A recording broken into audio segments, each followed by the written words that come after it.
Ladies and Jessies, yes, I know, I was quite overexcited, was I not, on Thursday, but no wonder. So, let's have a listen to it. There's only one way. It's going to be one of these. Yes. But look at that, honestly, it's like oil.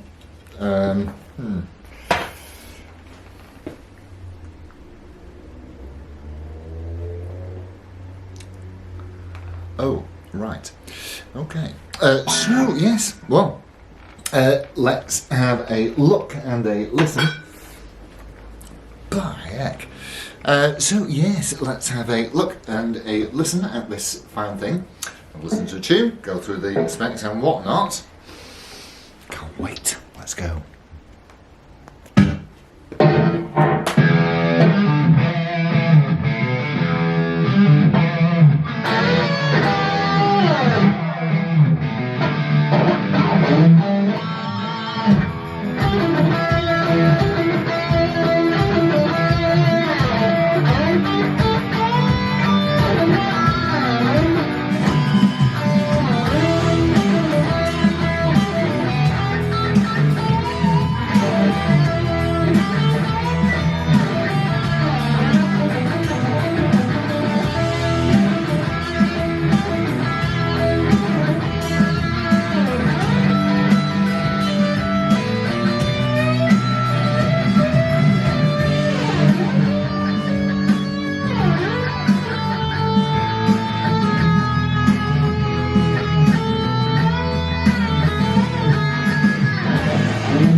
Quick noisy pickup on the one that I've been using most, which is the Seymour Duncan.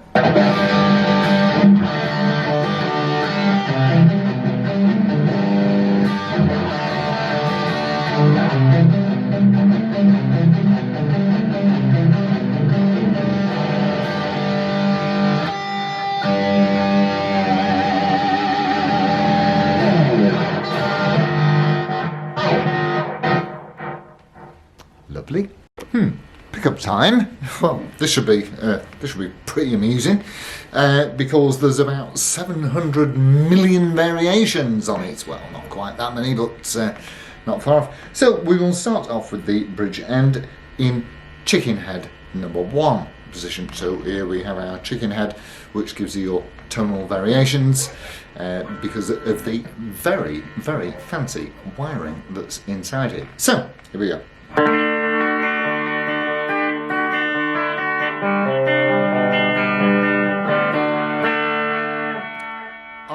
Now, this is no longer a 5-position blade switch. This is now a 3-position blade switch, and so clearly we are now in the centre.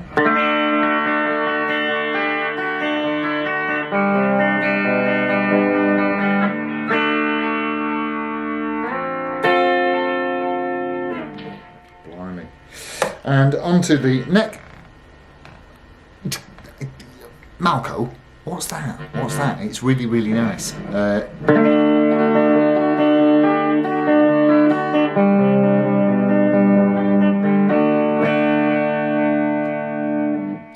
Okay, so back to the start, and we're going to Chicken Head 2, which splits things, I think. I've got the diagram here. I've got the diagram here, and it tells me loads of stuff, and I did have a look, but after a few minutes, my brain started to bleed, so, you know. Okay, so Chicken Head 2 on the Seymour.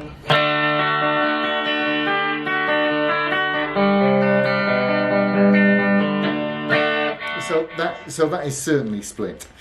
Onto the centre position, can't split that, it's single.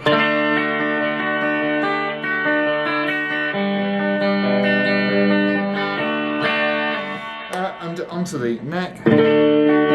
Wow, bloody hell, that's nice.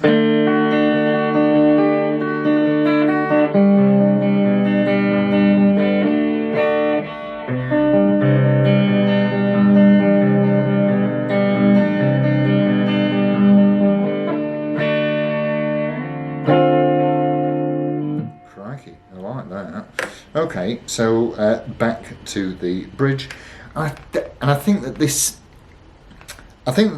joins these two together. I think that the last two chicken heads are wide humbucker, which I think is this, these two here, and then there's triple bucker, which I'm not 100% sure, but of course this will take me some time to learn. Okay, so chicken head 3 on the bridge.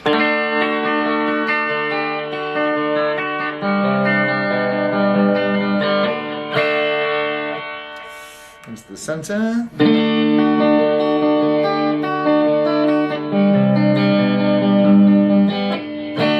I've never heard a guitar with as many tonal variations. Onto the neck.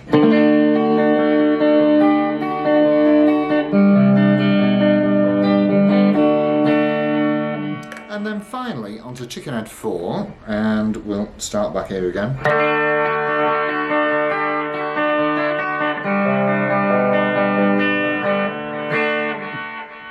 Brilliant. Centre.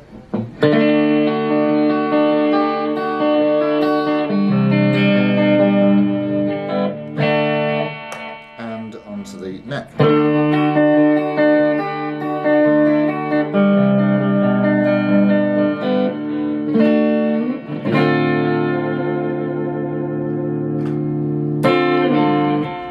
Blimey, I'll tell you what, if you want variety, this has got it in spades. Let's have a look around. Wow, yeah, well, so you see, the pickup outputs are slightly confusing because of the different combinations of how they're linked together. But from what I can tell, the bottom line is that this is popping out 15 plus, and so is this. And this, it does seem split. And obviously we know that this is a humbucker, but this seems to be as well. Not sure what's in the middle there. That is, yeah, so 15, 14 plus, and this is around the mid 7s, I think. But you'll probably see the numbers back here, or you may have seen them already, you know, depending on how they line up with the video. So the one comment that Malco did make, and quite frankly, I'm gonna have to drop the mad because this is the work of somebody who really knows what they're doing. And where was I? Oh yes, so we have 3 pickups on this very well crafted scratch plate, and obviously we're in. Oh, lucky! Speaking of which, hang on. Where have we got with this? Yeah, that's about halfway down, I should think, and I'd only had 2 glasses, and the little tune, if it's crap, sorry, But I tried it about 20 times, and I can't help but think, if you're playing live, this might not be the best drop of splash to have beforehand. So, anyway, so the guitar itself, Malco did pop some extra trem springs in, to obviously to keep the, it's a standard 6-point Fender style, well, it's a Fender guitar essentially. So I took a couple of the springs out and tightened up the claw, obviously so it sits where it should, but also so that I've got a hair trigger trem, that's just the way that I like it. Like I've always said to you, you know, guitar setups are all down to personal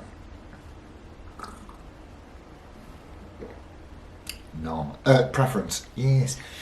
And so he sent it back. It was ready to play out the box. It was set up absolutely perfectly, and whether he's noticed what I like or not, I don't really know. But when it came back, the string height action at the 12th fret was precisely where I like them, at 1.25, which is rather brilliant. I might go through measurements and what have you for Wednesday, what we measure, what you want to look for, all that kind of thing. And so the one comment that he did make, oh, that's where I was. The one comment that he did make about the guitar, the area where it was lacking or deficient or slightly could be improved, certainly, was he talked about the tuners. Let's have a look. So these are the old-fashioned bullet style tuning keys. I don't know what the ratio is, but it's not much. It's probably 12-1, and they aren't very good. So I will replace these at some point. Whether I'm tempted to put robot tuners on them, because I do like robot tuners, and I know that will not please everybody, will it, Michael?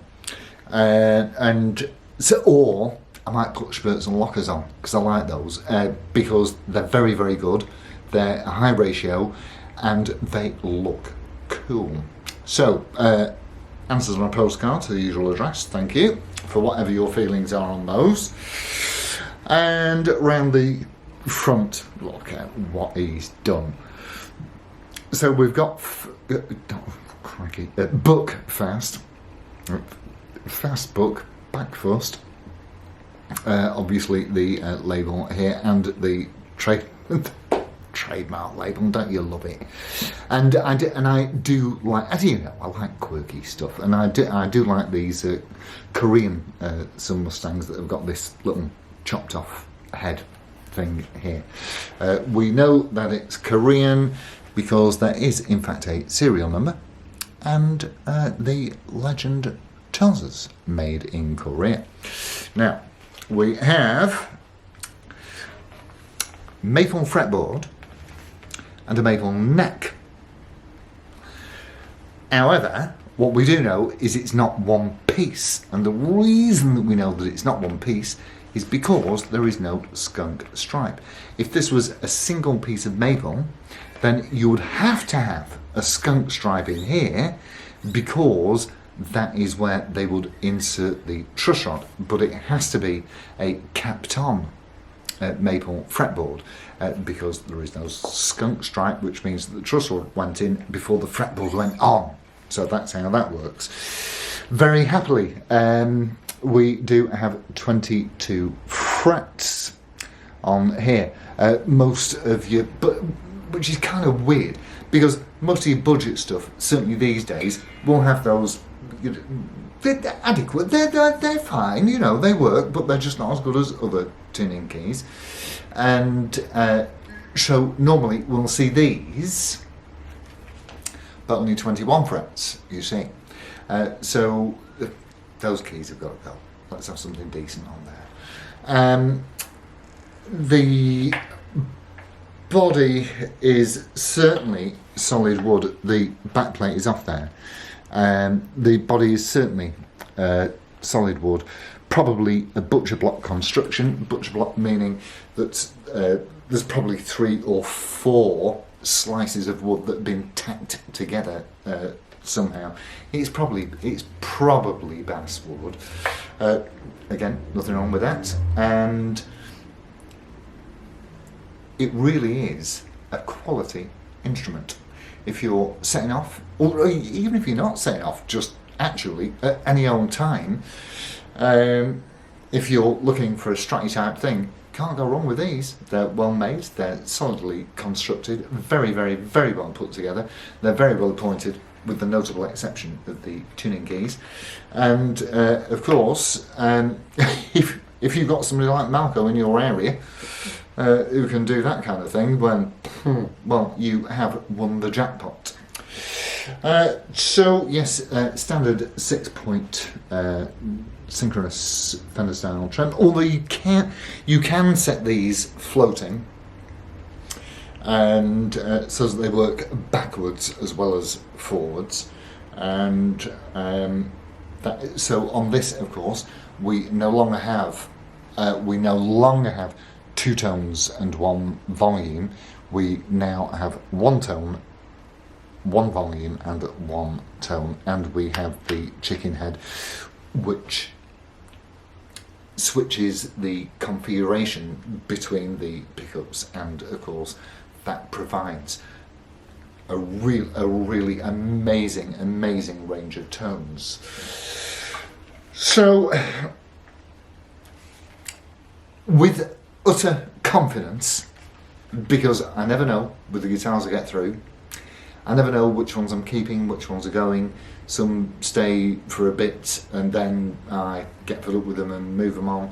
What I can tell you is that this one stays. Of that there is no doubt at all. And we have the signed backplate. You can have a look at that. What an absolutely lovely thing to do. So with all that said, and let me see now, I'm flagging now.